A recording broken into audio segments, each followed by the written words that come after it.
Padinjarekallada Kadappakuzhi residence welfare association Ayurveda medical camp സംഘടിപ്പിച്ചു. രക്തപരിശോധന, മരുന്ന് വിതരണം എന്നിവയും നടത്തി.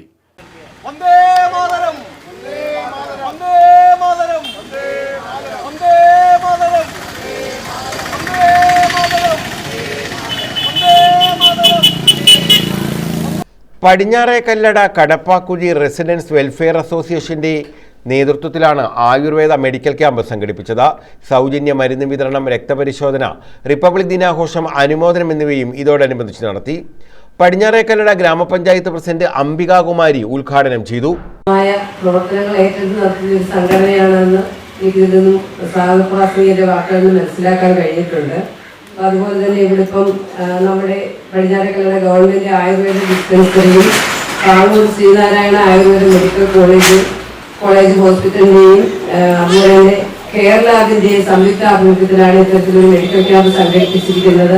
അപ്പൊ ശരിക്കും അതിന്റെ ഗുണങ്ങൾ നമ്മുടെ ജനങ്ങളെ പ്രയോജനപ്പെടുത്തണമെന്നാണ് എനിക്ക് അവസരത്തിൽ പറയാനുള്ളത്. നമ്മുടെ പഞ്ചായത്തും ഇതുപോലെ തന്നെ ക്യാൻസർ രോഗനിർണയ ക്യാമ്പ് അടക്കമുള്ള ക്യാമ്പുകൾ സംഘടിപ്പിക്കുമ്പോൾ ജനങ്ങൾ അതിലേക്ക് വരുന്നില്ല. എന്താണ് അതിൽ വിമുഖത കാണിക്കുന്നത് അറിയത്തില്ല. ഭയം കൊണ്ടായിരിക്കാം, ചിലപ്പോൾ ടെസ്റ്റ് ചെയ്ത് കഴിയുമ്പോൾ രോഗം ഉണ്ടെന്ന് അറിയുന്നുള്ള ഭയമായിരിക്കാം ഒരുപക്ഷെ ഇത്തരത്തിലുള്ള ക്യാമ്പുകളിലേക്ക് ആളുകൾ വരാനുള്ള വിമുഖത കാണിക്കുന്നത് എന്നാണ്. ജി വിജയൻ അധ്യക്ഷത വഹിച്ചു. A K Pradeep, Prabhakaran, Kaladevi, R Indu, Pramilakumari, Oodathil Shailaja, Suresh Chandran, doctor Harikrishnan G, doctor A Tenson, Pappachan, Babu Pakkanar, Satheesan T തുടങ്ങിയവർ പങ്കെടുത്തു. News bureau, Sasthamkotta.